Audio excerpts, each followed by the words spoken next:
বিসমিল্লাহির রহমানির রহিম।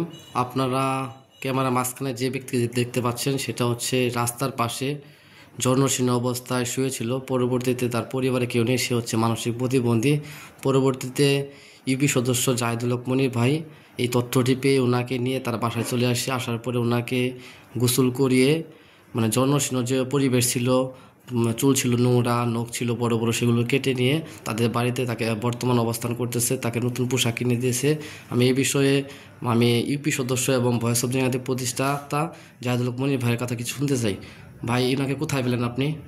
আসলে আমরা ওনাকে আজকে পেয়েছিলাম শালচূড়া এলাকাতে পাওয়ার পরে এরশাদ জমিদার এবং আমি সহ ওনাকে অটোরিকশা যুগে আমরা বাজারে নিয়ে আসি। সেলুনে নিয়ে এসে তারপর হচ্ছে ওনার চুল কাটানোর ব্যবস্থা করি। চুল কাটানোর পরে আমাদের বাড়িতে নিয়ে এসে হাতের নখ কেটে দিয়ে এবং শরীর সুন্দর করে সাবান দিয়ে গোসল করানোর ব্যবস্থা করা হয়। এরপর ওনার যে আগের কাপড় চোপড়গুলো ছিল সেই কাপড়গুলো আমরা নিজেরাই এরশাদ, আমি, জমিদার আমরা ধুয়ে দিয়েছি।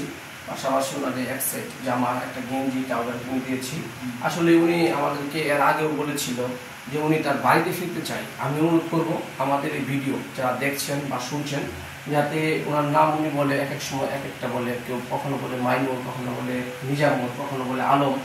এই আলম, নিজামুল কিংবা মাইনুল, ওনাকে যাতে ওনার পরিবারের সদস্যরা যদি আমাদের এই ভিডিওটা দেখেন, আমি অনুরোধ করবো ঝিনাইগাতি বাজারে উনি সবসময় অবস্থান করে, ওনাকে নিয়ে গিয়ে আপনারা যদি একটু চিকিৎসা করেন, আমার মনে হয় সে তার স্বাভাবিক জীবনে ফিরে আসবে।